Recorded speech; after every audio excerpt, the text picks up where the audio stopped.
இப்போ நீங்கள் பிஜேபியில் வந்து 100% பிஜேபிக்காரங்க இருக்காங்க, 100%ல 80% தமிழ்நாடு பிஜேபியில் அண்ணாமலைக்கு ஆதரவாக தான் இருக்காங்க. மக்கள்கிட்ட கணக்கெடுக்க முடியாது. மக்கள்கிட்ட பிஜேபியே என்ன எவ்வளவு தெரியாது, வாக்கு தெரியாது. அண்ணாமலைக்கெல்லாம் மக்கள் சப்போர்ட் கிடையாது, பிஜேபி கட்சிக்காரங்க கிட்ட சப்போர்ட் அவருக்கு இருக்கு. இப்போ நீங்கள் ஒரு பதவியில் இருந்து நீங்கள் தேர்ந்தெடுக்கப்பட்டால் மக்கள் ஆதரவோடு தேர்ந்தெடுக்கப்பட்டன்னு அர்த்தம். அவங்க ஒரு கட்சிக்குள்ள அவங்க இப்போ ஒரு சின்ன ஒரு இதுக்கு எக்ஸாம்பிள் உதாரணத்துக்கு நான் சொல்கிறேன். இப்போ தமிழக வாழ்வு உரிமை கட்சி இருக்குது, வேல்முருகன் அவர்கள் கூட்டாரு. அந்த இடத்துல ஒரு லட்சக்கணக்காக ஆள் தட்டிட்டாங்க. அவர் ஏறினோன்னு எல்லாரும் அவர் தான் கத்துவாங்க. அதுக்காக மக்களோட ஆதரவுக்கு நம்ம சொல்ல முடியுமா? அந்த தொகுதியில் எல்லாரும் இருக்குமே பார்த்தீங்கன்னா அவருக்கு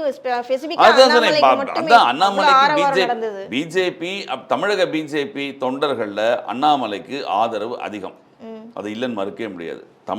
தமிழக மக்கள்கிட்ட ஆதரவு அதை ரெண்டுத்தையும் கம்பேர் பண்ணிடக்கூடாது. நீங்கள் மக்கள் வேற கட்சி தொண்டர்கள் அந்த கட்சி தொண்டர்கள்ட்ட அண்ணாமலைக்கு மிகப்பெரிய ஆதரவு. அமித்ஷாவே நேரில் பார்த்துருப்பாரு. அதை நம்ம அவர் கிரியேட் பண்ணார். அதை என்னவா இருக்கட்டும், தமிழிசை பேர் சொல்கிறாரு, ஒரு சத்தமும் காணும். நயினார் மாநில தலைவர் நயினார் நாகேந்திரன் பேர் ஒரு சத்தமும் காணும். அண்ணாமலை ஜினோடனே அப்படி சத்தம் என்னென்னா, அது ஏற்பாடு செய்யப்பட்ட கூட்டமாக இருந்தாலும் ஏற்பாடு பண்ணுறதுக்கு அவ்வளோ கெப்பாசிட்டி கூட்டு வந்திருக்காங்களால, என்ன செய்யணும் கூட்டு வரலாம்ல. அந்த அப்போ நீங்களும் கூட்டு வந்திருக்கணும்ல. அப்போ அந்த இடத்துல ஒரு லட்சம் பேர் உட்காராங்கன்னு வச்சுங்களேன், சும்மா எக்ஸாம்பிளுக்கு 1 லட்சம் பேர் உட்காராங்கன்னு வச்சுங்களேன், 80,000 பேர் இவங்க ஆள் இருக்காங்கன்னா நீங்களும் கூட்டு வர வேண்டியதானே. அந்த இடத்துல கூட்டிகிட்டு வரப்பட்டால் அப்படின்னு சொன்னாலுமே திரட்டுறதுக்கு அவருக்கு திறமை இருந்துச்சுல.